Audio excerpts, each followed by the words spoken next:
Success through technology with PLDT SME Nation.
We stand before God whom Thomas declares is Lord.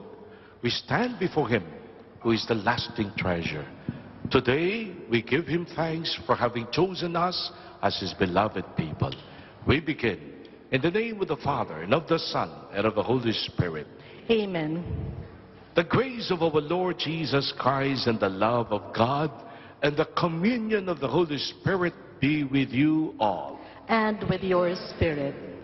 Sa buhay natin, naghahanap tayo ng meaning. Hinahanap natin yung pinakamahalaga. Hinahanap natin yung sinasabing tunay na may importansya.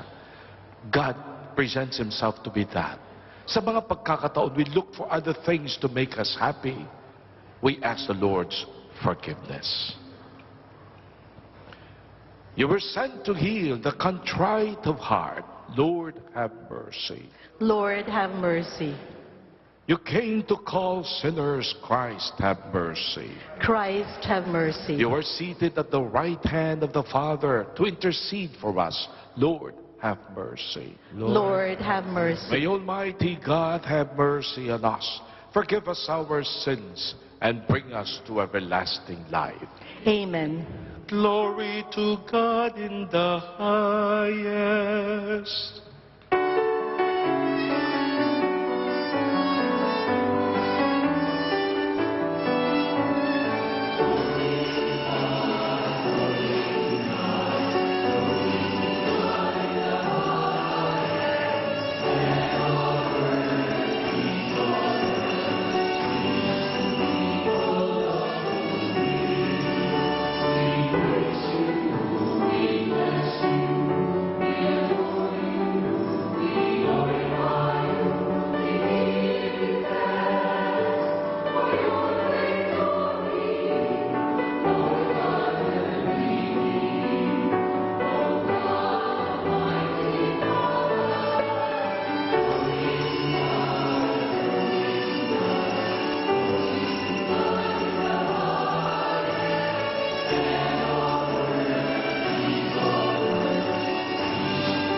And so we pray.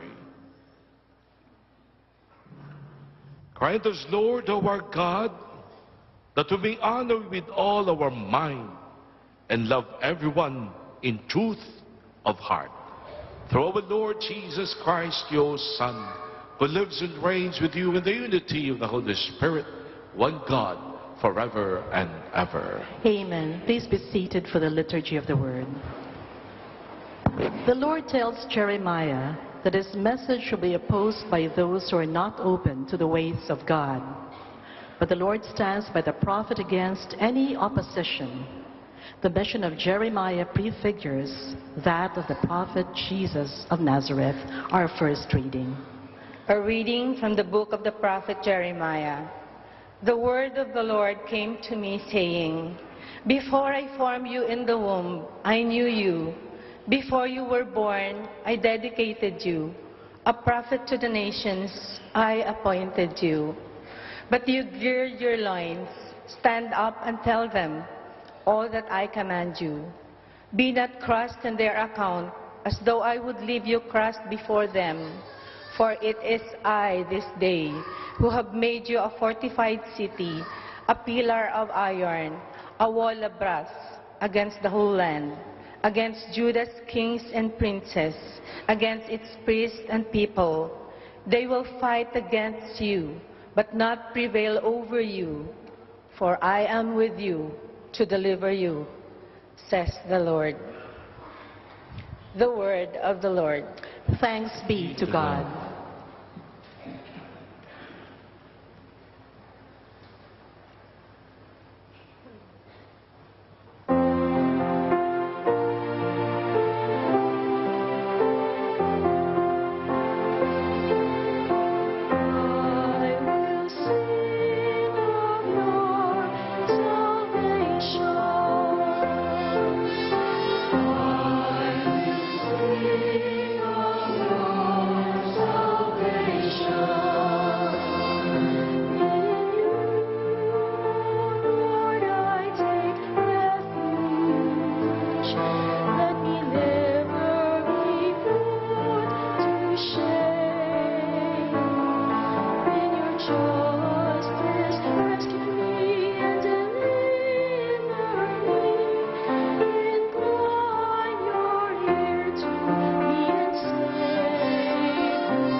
Stronghold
his famous hymn to love, Paul tells us what Christian love entails and why it is something for which we should all aspire.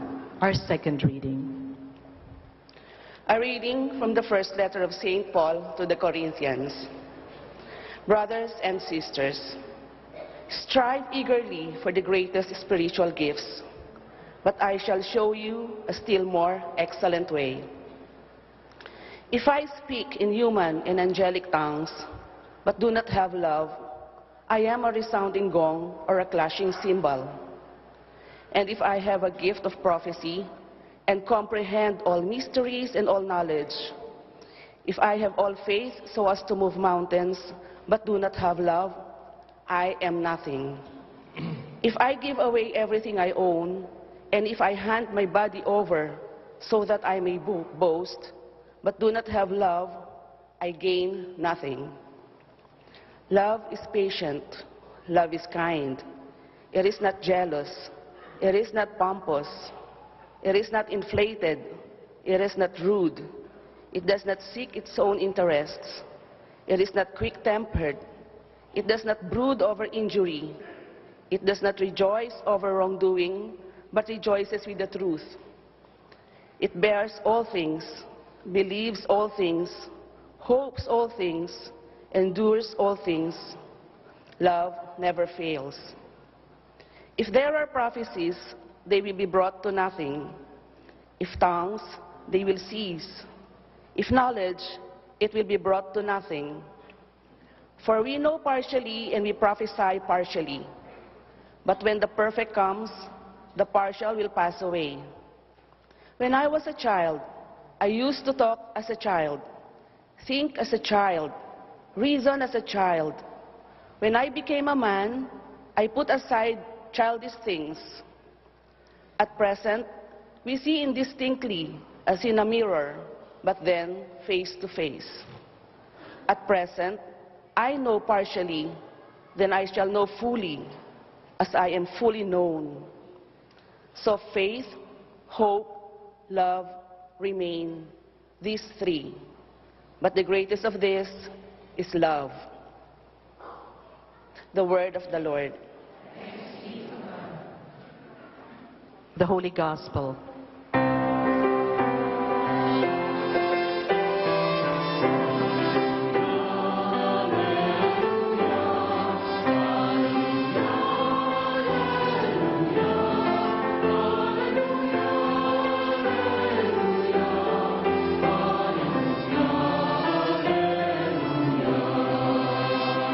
Sent me to bring glad tidings to the poor, to proclaim liberty to captives.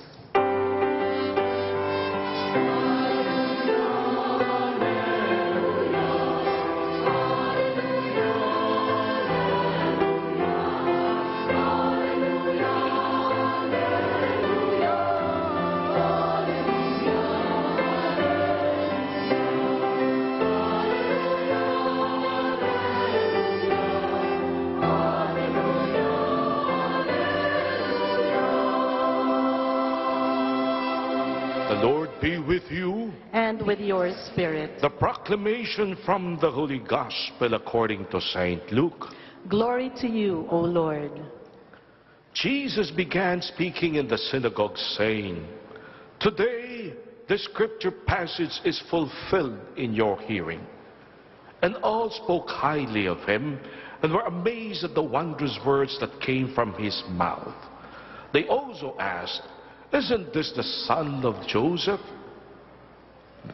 He said to them, "Surely you will quote me this proverb, 'Physician, cure yourself,' and say, 'Do here in your own native place the things that we heard were done in Capernaum.'" And Jesus said, "Amen, I say to you, no prophet is accepted in his own native place. Indeed, I tell you, there were many widows in Israel in the days of Elijah, when the sky was closed for 3.5 years, and a severe famine spread over the entire land. It was to none of these that Elijah was sent, but only to a widow in Zarephath in the land of Sidon. Again, there were many lepers in Israel during the time of Elisha the prophet. Yet not one of them was cleansed, but only Naaman the Syrian. When the people in the synagogue heard this, they were all filled with fury. They rose up, drove him out of the town, and led him to the brow of the hill on which their town had been built, to hurl him down headlong. But Jesus passed through the midst of them and went away. Sisters and brothers, the gospel of the Lord. Praise to you, Lord Jesus Christ.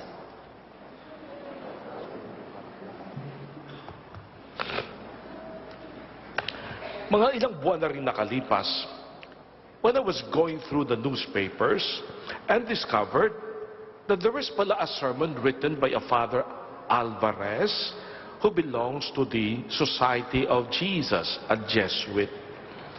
Binasa ko yung kanyang kwento, ay sobra naman ako na-touch, and I said, this is a great material for a sermon one day. Sapagkat doon po sa kanyang article, isinulat po niya ang kwento tungkol sa dalawang magkaibigan. And the story reveals to us a beautiful message which I believe could be the message of the gospel of today. Ang sabi niya, nung sila'y nasa high school, he decided to be a part of a theater company. At doon, bago sila mag-graduate, their professor would ask the fourth-year graduating students to come up with a play that they will present. At sila na bahala kung anong play ang gusto nila.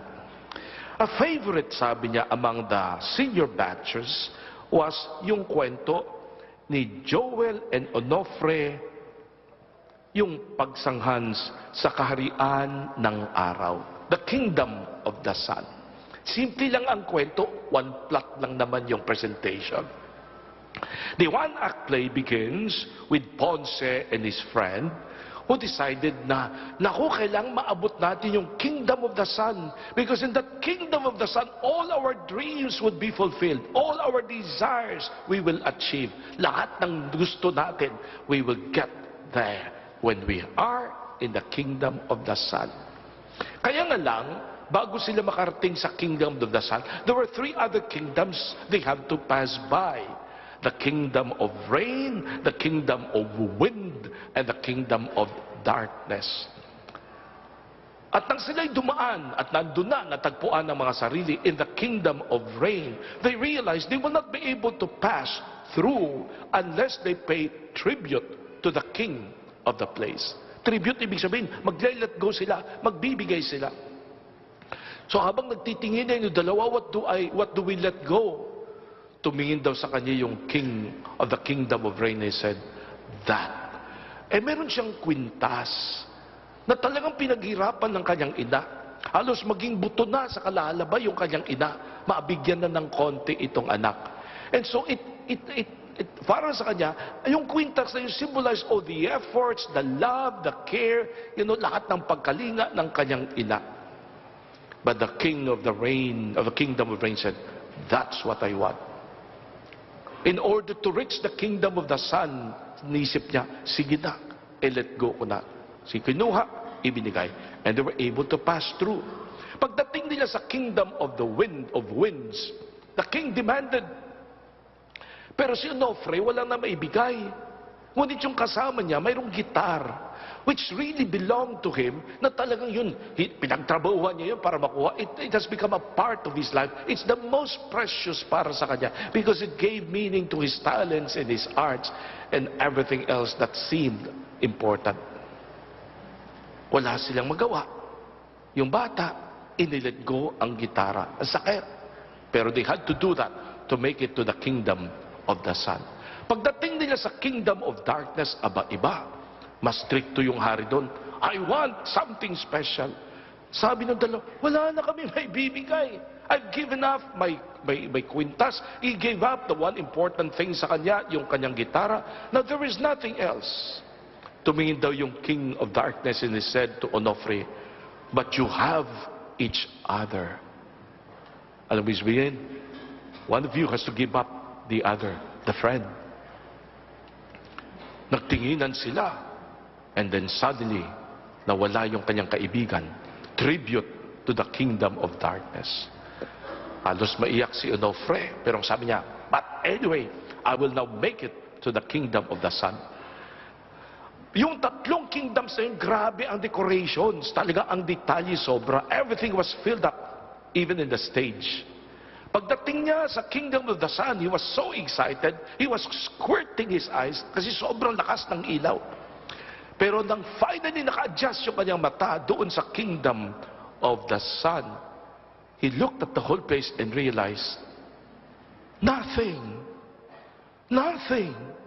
The whole place was empty. And he realized something big. He gave up the most important things for nothing. My dear friends, ang ending ng storya simple lang.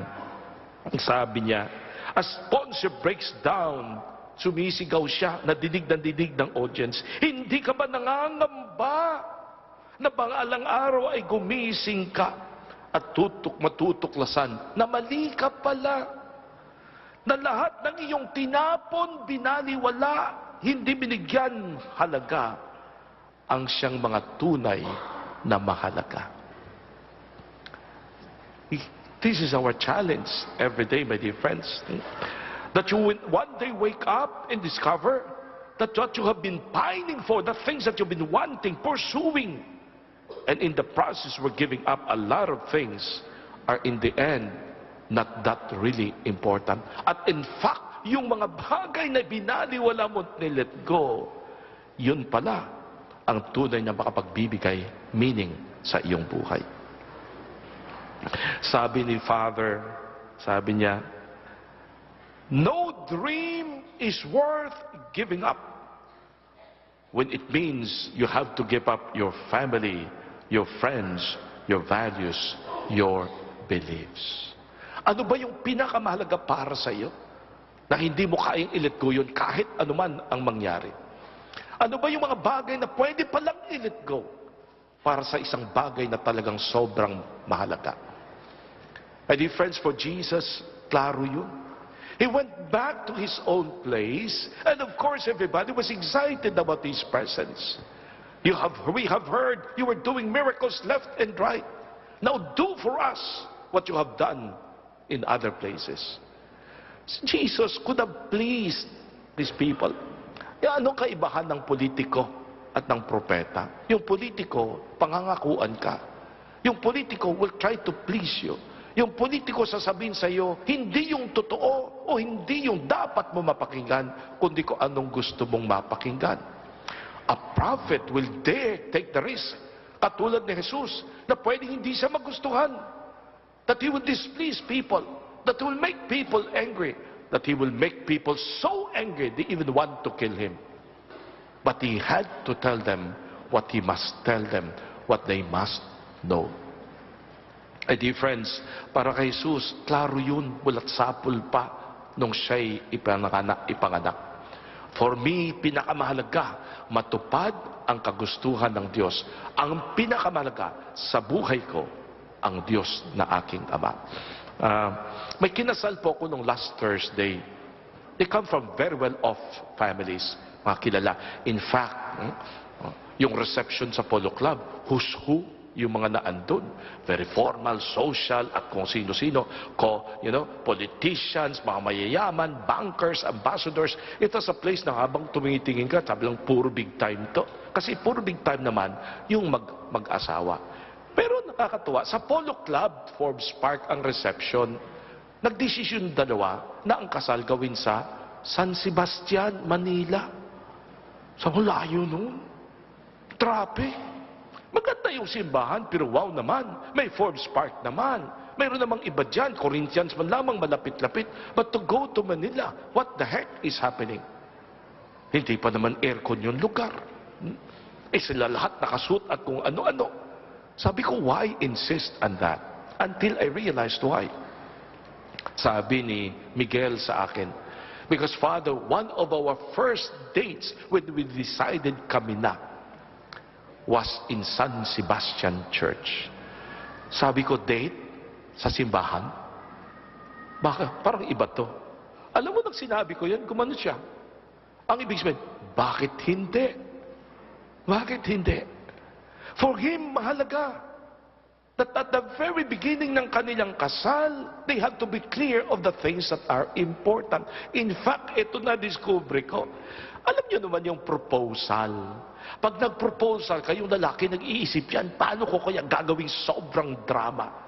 Ano kayang kaek-ekan ng maisip ko? No? Na talagang iiyak yung aking pangangakuan, yung magpo-propose ako doon. Talagang iiyak kasi sobrang memorable, sobrang dramatic, probably with all the, for a chamber orchestra, with all the relatives and friends, etc., etc. Natawa ako nang malaman ko na itong si Miguel na nag-propose siya kay Chicho, yun yung babae, sa loob ng Adoration Chapel. Naiyak yung babae. Kasi nang nakaluhod siyang nagdarasal, lumuhod sa kanya tumabi si Miguel, and then inilabas yung singsing, sabay isinuot lang sa kanyang daliri. Naiyak siya una sa lahat because ito sa proposal. Ikalawa, naiyak siya kasi nawala yung moment. Yung bang nakaluhod si Miguel, andun ang lahat ang bulaklak, andun ang mga drama, andun ang ek-ek, wala yun. But thinking about it, I realized, what a nice place to do a proposal. Sapagkat sa hirap ngayon ng mga pag-aasawa at kasal, Miguel has suddenly realized, if I want this thing to be a success, if I want this journey to be a journey of happiness, if I want this journey to be a journey with meaning, dapat sa umpisa pa lang, mayroon ng third party. Sino yon? Ang Diyos. Not only the man, not only the woman, but God has to be involved. And to make this proposal before Jesus exposed in the Blessed Sacrament, in the presence of the divine hosts. Abay, bakit hindi? We have made it clear kung sino ang pinakamalaga, ang Diyos sa aming buhay. Nabilib ako doon sa dalawang yun, nag-aral sa abroad kung ano-ano, but their values they had not lost. My dear friends, for Jesus, that was clear. Kaya nang ako'y minsan nakausap ko, nag-attend din ako ng isang wedding. Nang tumayo yung tatay, siyempre para magsalita, salamat sa mga dumating, etc., etc. Then, may advice dito sa bagong kasal, anak ko kasama. Anak, pag kayo nag-asawa na, there are 3 valuable things, priorities sa inyong buhay. Hindi ko sinasabing wala na, marami yan. But there are 3 main important priorities. God, family, career. Anak, make sure you know what's number 1. For the moment na mix up to, you will have a mess of a life. God, family, career. My dear friends, for Jesus, it was clear. He did not have to please people. He did not have to make everybody agree with him. What is important is, in his life, God is pleased. Today, as we ask Jesus to make us say the words that were finally discovered and came as an exclamation para kay Teresa of Avila, para mí, Dios solo basta. For me, God alone is enough. Do not wake up one day and realize, nilet go mo yung inyong kaibigan. Nilet go mo ang mga minamahal mo. Nilet go mo ang prinsipyo mo. Nilet go mo ang Diyos para lang makuha ang pwesto, yaman, kapangyarihan. Kasi sabi ni Father, what if baguhin natin yung ending? And in ending in the kingdom of the Son, he realized, wow, grabing yaman, pangako ng pwesto, kapangyarihan, katanyagan. Alam mo, sabi niya, just the same, ang isisigaw niya, nothing, empty. Because all of these things are the ones that do not really make a man happy. My dear friends, St. Augustine will tell us, you were not meant for things finite, yung mga lumilipas. We were meant for things infinite. We were meant for God. And our hearts would be restless until they find rest in the Lord. Amen. Tayo po'y magsitayo. As we now declare, I believe in one God, the Father Almighty, maker of heaven and earth, of all things visible and invisible. I believe in one Lord Jesus Christ, the only begotten Son of God, born of the Father before all ages, God from God, light from light, true God from true God, begotten not made, consubstantial with the Father. Through him all things were made.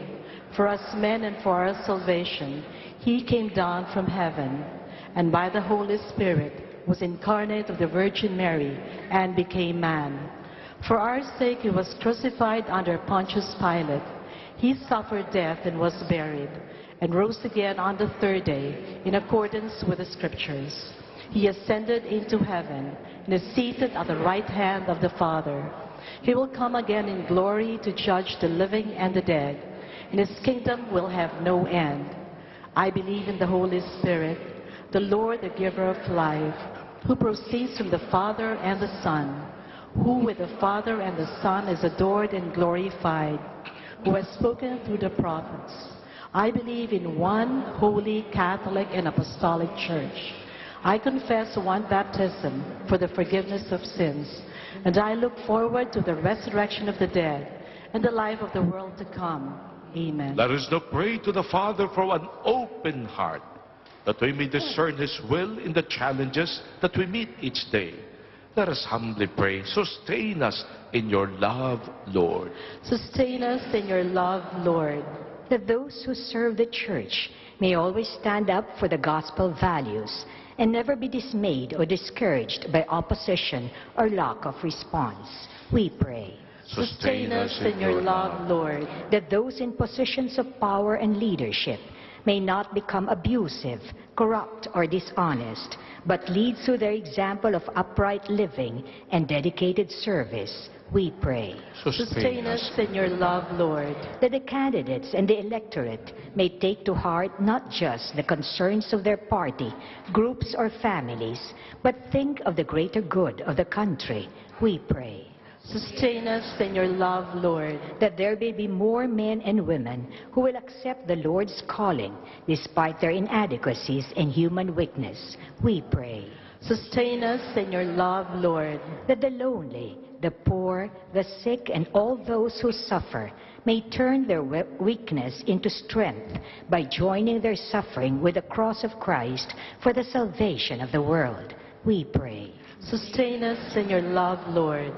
We pray for the intentions of Maluhinko of Toronto and her family, the birthday intentions of Joy Campos, Norma Luzuriaga, Boy Santos, the healing of Jeffrey Campos, and the repose of the soul of Philip Lee Tan. Let us pray to the Lord. Sustain us in your love, Lord. Loving Father, you love us and protect us always. Hear our prayers, and make us your prophets who sow the seeds of your love everywhere we go, through Christ our Lord. Amen. Please remain standing as the gifts are being offered.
Please all stand.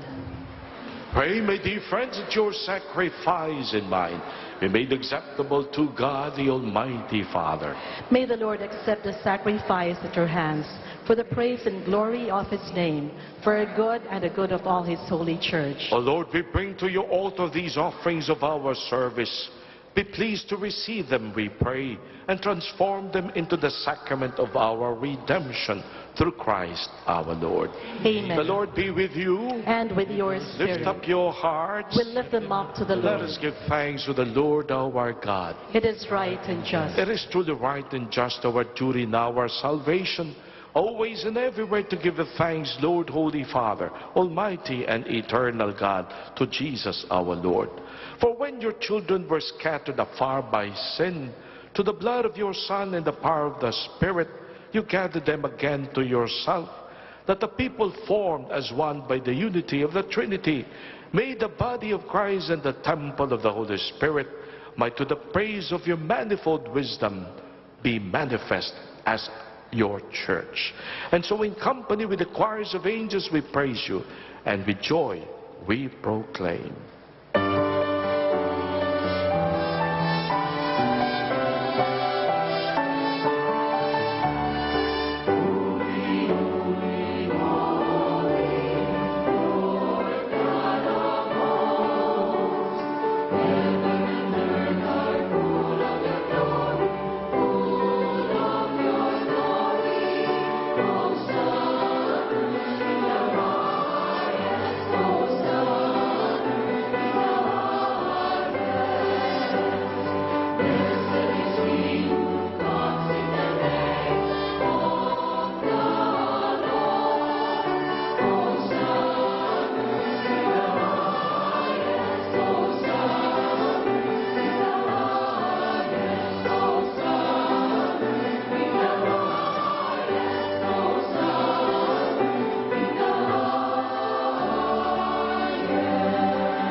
You are indeed holy, O Lord, the fount of all holiness.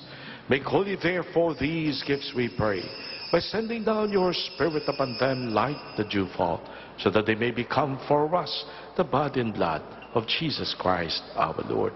At the time he was betrayed and entered willingly into his passion, he took bread and giving thanks, broke it, gave it to his disciples, saying, "Take this all of you and eat of it, for this is my body, which will be given up for you."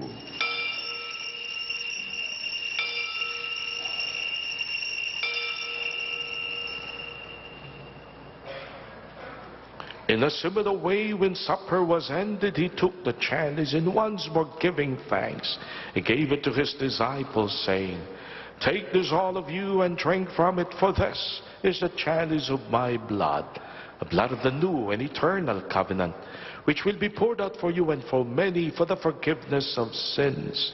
Do this in memory of me."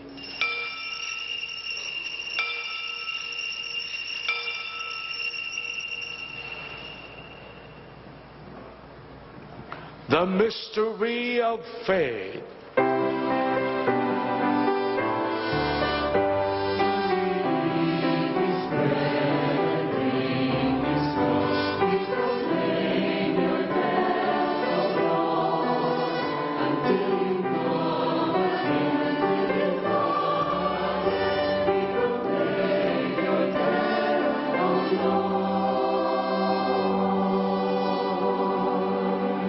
As we celebrate the memorial of his death and resurrection, we offer you, Lord, the bread of life and the chalice of salvation, giving thanks that you have held us worthy to be in your presence and minister to you. Humbly we pray that partaking of the body and blood of Christ, we may be gathered into one by the Holy Spirit.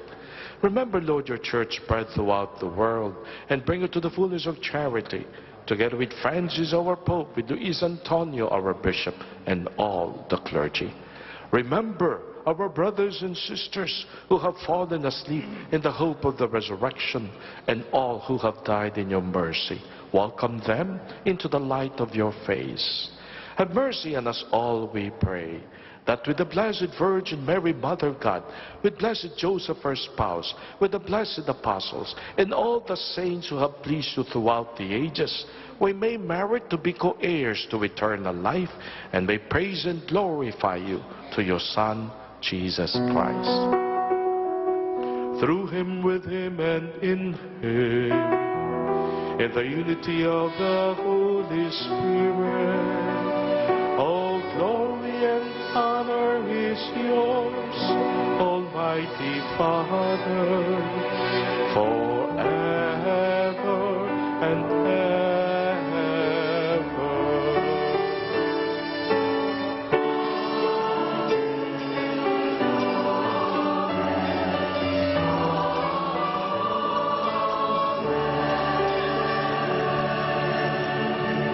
We now pray to the Father in heaven in the manner Jesus himself taught us. Pagdasal natin ang ating mga politiko na nagnanais magsilbi sa bayan upang sa puso nila ay tunay na mahubog ang pagmamahal malasakit para sa sambayanang dapat pagsilbihan.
Deliver us, O Lord, we pray, from every evil. Graciously grant peace in our days, that by the help of your mercy we may always be free from sin and safe from all distress, as we await the blessed hope and the coming of our Savior Jesus the Christ.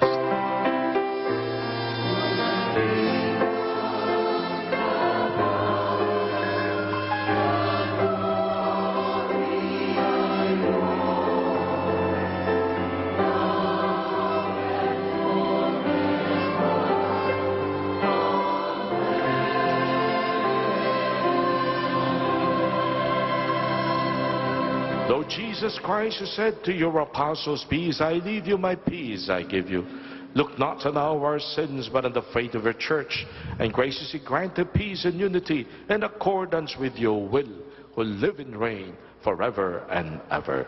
Amen. The peace of the Lord be with you always. And with yours. From the heart, a blessing of peace and a prayer for real joy para sa inyong katabi. Peace be with you.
Jesus, our true and lasting treasure, the Lamb of God who takes away the sins of the world.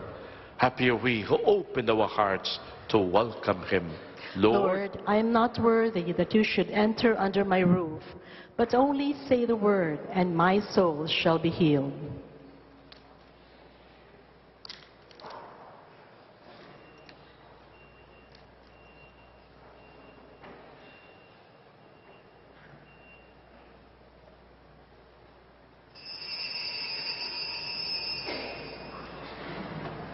For those of you who are unable to receive Holy Communion, especially our brothers and sisters who are joining us in this TV Mass, we invite you to pray with us this prayer for spiritual communion. My Jesus, I believe that you are present in the most holy sacrament. I love you above all things, and I desire to receive you into my soul. Since I cannot at this moment receive you sacramentally, come at least ritually into my heart. I embrace you as if you were already there. I unite myself wholly to you. Never permit me to be separated from you. Amen.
This coming Wednesday ay first Wednesday, ang aming pong Charismatic Prayer Group, the Acts Charismatic Prayer Community, ay nag-hold po ng maliit at maiksing misa na may kasama pong prayer for healing every first Wednesday dito po sa chapel na to at 7 o'clock in the evening. Ito po'y libre, na anyayahan namin kayo kung kayo po'y may mga may sakit so that we can pray over your sick members of the family.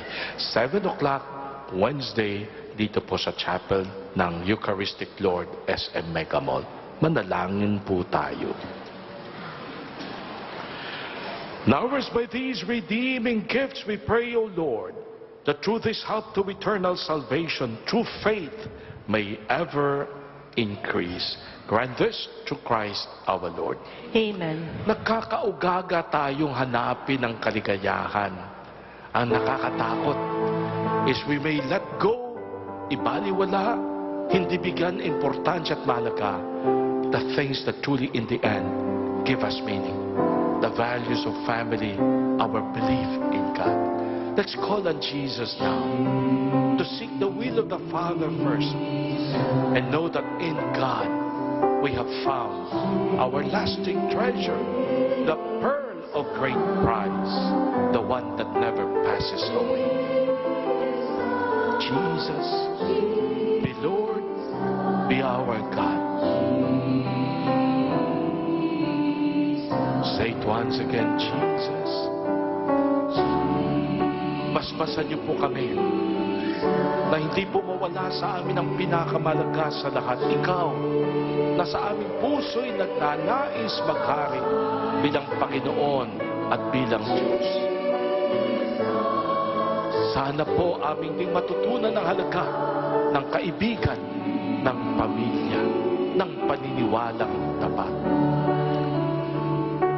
Lord, basbasan niyo po mga nanonood sa amin sa telebisyon na nawawalan ng pag-asa, ang sobrang bigat ng pasang krus, ang mga may sakit, ang mga tao na dahil sa hirap ng buhay ay parang ayaw nang maniwala sa inyo. Embrace them, Lord, in your love and mercy and bless them. Lord, paspasan mo rin ang lahat ng nananais mamuno sa aming bayan, sa aming simbahan, that they may always seek to be of service and understand that their authorities ay upang sila ay magantimpala ang makasipagsilbi sa iba.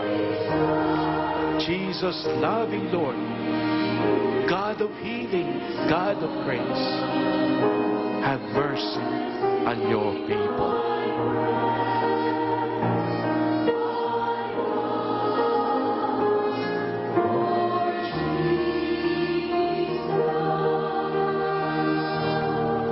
Ikaw din ang nangako, O Panginoong Jesus, na pag kami humingi, kami pagbibigyan, na pag kami kumatok, ang pintuan ay mabubuksan, na kami maghanap at kami makakatagpo ng iyong awa at tabang. Father, listen to our prayers as Jesus, your Son, prays with us, for He is Lord forever and ever. Amen. The Lord be with you. And with your spirit. And may the blessing of Almighty God come upon you and remain with you always. The Father, the Son, and the Holy Spirit. Amen. You have been blessed. Go and proclaim to the world that your God is a loving God. Thanks be to God.